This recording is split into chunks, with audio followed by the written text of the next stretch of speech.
Democracy, the worst form of government, apart from all the others we've tried and hated. Let's be honest, people love to complain about democracy. It's slow, messy, contradictory, and full of politicians who can make a vow disappear with a smile. But it's also the system that hands power, however imperfectly, back to the people. In other words, it's the political equivalent of a faulty but beloved household appliance.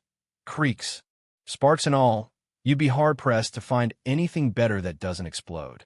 In 1947, Winston Churchill gave one of the most elegant backhanded compliments in political history when he said, "Democracy is the worst form of government except for all those other forms." Translation: yes, it's awful, but at least it's not fascism. Messy as it is, democracy at least pretends to root power in the people. In theory, citizens hold government to account by electing representatives, watching them break promises, and then somehow voting them back in. That consent of the governed is supposed to be the source of legitimacy, even if it often looks like the will of the 35% who couldn't be bothered to vote. Autocracies skip the messy bit entirely. One person or a small elite decides everything, backed by an army, secret police, and a suspiciously well-fed statue in the main square. No consent, no debate, just do it or else. Britain likes to think it invented democracy, pointing to the Magna Carta of 1215 and the Anglo-Saxons when it's feeling particularly smug. The United States adds Lincoln's memorable line from the Gettysburg Address, "Government of the people. By the people, for the people." Sounds lovely, until you remember many of the people were excluded from voting at the time. Historical pride is good for national branding, but it's not a substitute for modern standards. Representative democracy. Let us handle it. You're busy. The UK runs on representative democracy. You vote for an MP to make decisions on your behalf, freeing you up for more important things like binge-watching Netflix or having very strong opinions on Twitter. MPs are professional politicians. They've trained to say a lot without committing to much, and to navigate party whips, committee meetings, and the occasional fiery media storm. The idea is that voters retain sovereignty because they can sack an MP at the next election. MPs, meanwhile, are supposed to represent everyone in their constituency, but in practice they juggle party manifestos, lobbyists, personal judgment, and sometimes very lucrative side jobs. That creates constant tension between what you want and what keeps me in power. Representative democracy has benefits. Professional politicians, theoretically, know the complexities of governance and can take time to study issues ordinary citizens can't.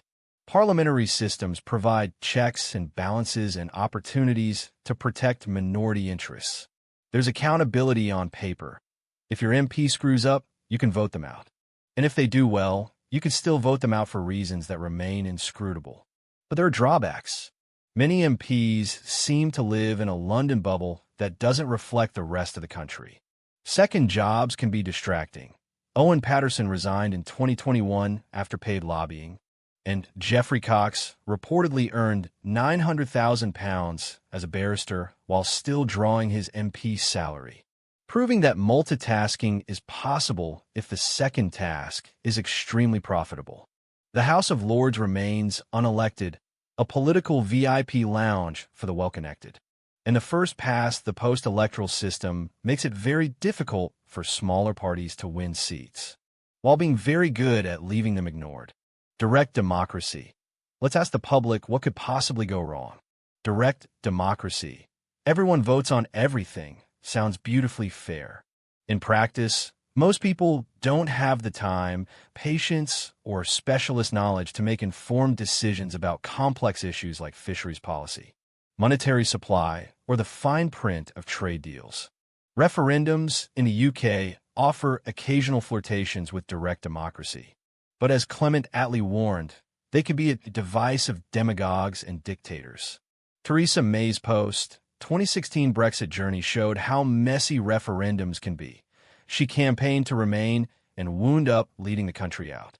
Public trust, MPs versus. The public trust in MPs is fragile. A 2021 YouGov poll found that 80% of people believed there was a fair or significant amount of corruption in UK politics. The other 20%, presumably not paying attention. That suspicion eats at legitimacy and fuels cynicism. Voter turnout tells a story. Between 1964 and 1997, turnout averaged about 74.5%.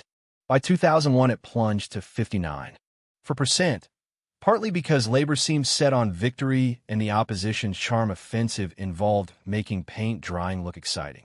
Recent elections have hovered in the mid-60s, better than the low point, but still a sign many people have tuned out. Political engagement is lowest among the poorest. In 2019, only 53% of voters in the D/E social group cast a ballot, compared with 68% in the A/B group. In some deprived areas, turnout was under 50%. Democracy works best when you have the time to notice it, and the poor are often too busy surviving to participate fully. 10 questions for A-level politics students. 1. How might Churchill's quote be used to both defend and criticize democracy? 2.